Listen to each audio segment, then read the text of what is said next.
Hello everyone, আসসালামু আলাইকুম। খুব কম সময়ে বাসায় কীভাবে মিট বক্স তৈরি করবেন সেই রেসিপিটি আমি এখানে শেয়ার করেছিলাম। তো এখানে আমি 2টা সসেসকে কেটে নিয়েছি। সসগুলোকে আমি গোল গোল শেপে কেটেছি, একটু বাঁকা করে। আপনারা চাইলে যে কোনো সাইজে করতে পারেন। তো এখানে আমার মিট বল ছিল বাসায় তৈরি করা। মিট বলগুলোকে আমি 4টি খণ্ডে 2টি খণ্ডে ভাগ করে নিয়েছি। ভাগ করে নেওয়ার পরে এক সাইডে রেখে দিয়েছি। এবার আমি একটা পাত্রে মুরগির মাংস নিয়েছি। এখানে মুরগির ব্রেস্ট পিসটা আছে। এরপর আমি হোয়াইট পেপার এবং 1 টিস্পুন চিকেন পাউডার অ্যাড করেছি। চিকেন পাউডারটা দেওয়ার পরে আমি এখানে শুকনো গোলমরিচের গুঁড়ো এবং সয়া সস, তারপরে মরিচের গুঁড়ো, এখানে আমার চিলি ফ্লেক্স আছে, তারপরে টমেটো সস, আদা রসুন বাটা দিয়ে আমি এটাকে খুব ভালো মতো ম্যারিনেশন করে একটা সাইডে রেখে দিব।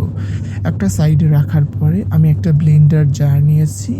ব্লেন্ডার জারে 2টো সিদ্ধ ডিম দেওয়ার পরে একটু লবণ, একটু মরিচের গুঁড়ো, একটু সয়া সস এবং একটু টমেটো সস এবং স্বাদ মতন মধু।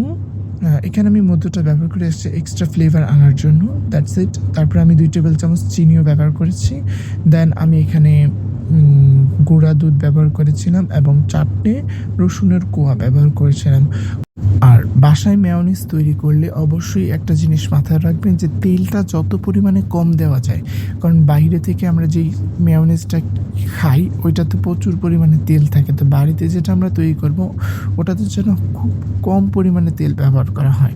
তো সেই জন্য আমি এখানে কিছুটা পানি অ্যাড করেছি। তো আমার মেয়োনিজটা এবার আমি ব্লেন্ডার জারে দিয়ে ব্লেন্ড করে নিয়েছি কিছু সময়। দেখতে পাচ্ছেন মেয়োনিজটা কত সুন্দরভাবে পারফেক্ট হয়েছে। তো আমি এখানে মেয়োনিজটা করার পরে মেয়োনিজটা দেখিয়ে দিলাম যে কেমন হয়েছে। এবার আমি আগে থেকে কিউব করে রাখা আলু, তারপর সসেজ এবং চিকেন বলগুলো, এবার আমি আলুটাকে মুরগির মাংসের সাথে ম্যারিনেট করে নেব যাতে একটা ভালো ফ্লেভার পাই। তো আমার বাটিটা ছোট হয়ে গেছে বলে এখানে আমি একটা প্লেট ব্যবহার করেছি। এর মধ্যে আমি কর্নফ্লাওয়ার দিয়ে এটাকে একটা ক্রিস্পি ভাব আনার জন্য এটাকে আমি ম্যারিনেশন করে নিচ্ছি। তো যতক্ষণ পর্যন্ত না এটা একটা আঠালো অর্থাৎ প্রত্যেকটার সাথে ছেড়ে আসছে এমন মনে হয় ততক্ষণ পর্যন্ত কর্নফ্লাওয়ার দিতে পারেন। আচ্ছা, যাদের বাসায় কর্নফ্লাওয়ার নেই তারা এখানে ময়দা ব্যবহার করতে পারেন, কারণ ময়দা দিলেও সেম কাজটাই হবে, তবে একটু ক্রিস্পি ভাবটা কম আসবে। তো যাই হোক, এখানে আমি একটা প্যান বসিয়ে দিয়েছি। প্যানে তেল গরম হয়ে আসলে এখানে আমি মুরগির মাংসটাকে আগে ভেজে নেব, কারণ এটা কুক হতে একটু বেশি সময় লাগবে তুলনামূলকভাবে। আর বাকি যে উপকরণগুলো আছে ওইগুলো কুক হতে একটু কম সময় লাগবে। তা আমি এগুলোকে প্রত্যেকটাকে 50% করে শুরুতে কুক করে নেব, তারপরে আমি বাকি 50% সবগুলো একসাথে করব। তো এখানে আমার মুরগির মাংসটা ভাজা হয়ে গেলে আমি একটা সাইডে তুলে রেখে দেব। তো মুরগির মাংসটা আমার ইতিমধ্যেই ভাজা শেষ। তো এখন আমি এখানে যেই আলুগুলো কাটা ছিল ওই আলুগুলোকে আমি একটা প্যানে দিয়ে দিয়েছি। প্যানটা তেলটা আগেরই আছে, শুধু যেটুকু প্রয়োজন হয়েছে আমি তেল ব্যবহার করেছিলাম। তারপরে আমি এখানে সসেজগুলো ভিজে নিয়েছি। সসেজগুলোকে খুব বেশি একটা ভাজার দরকার নেই, কারণ এগুলো বয়েল করা থাকে। তো সসেজগুলো ভাজা হয়ে গেলে এখানে আমি আমার বাসায় তৈরি করা যে চিকেন বলগুলো ছিল ওইটাকেও খুব ভালো মতো এখানে আমি ফ্রাই করে নিয়েছি। এগুলো ফ্রাই করা হয়ে গেলে একটা সাইডে তুলে রেখে দেবো। সাইডে তুলে রাখার পরে এবার আমি সবগুলোকে দ্বিতীয়বার ভাজবো।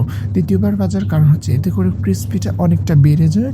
আর প্রথমবারে ভাজলে যেমন পরের কোটিংটা ভাজতে ভাজতে এটা কি হয়ে যায়, নেতিয়ে যায়।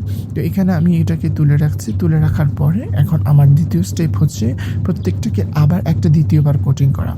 দ্বিতীয়বার কোটিং করার কারণ আমি আপনাদেরকে ইতিমধ্যেই বলে ফেলেছি।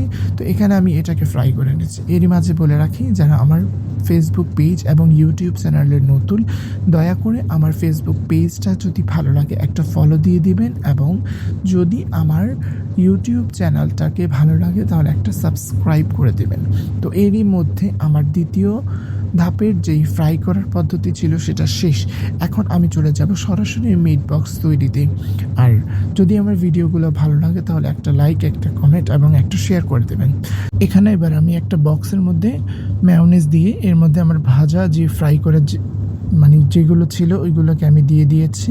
আচ্ছা, মিট বক্স মানেই যে দোকানের মতন বক্সই করতে হবে বিষয়টা এমন না। আপনি আপনার বাসায় থাকা যে কোনো পাত্রে মিট বক্স তৈরি করতে পারেন, কারণ আপনি আপনার মিট বক্সকে যেভাবে তৈরি করবেন সেটা ঠিক সেইভাবেই আপনার পরিচিতি পাবে।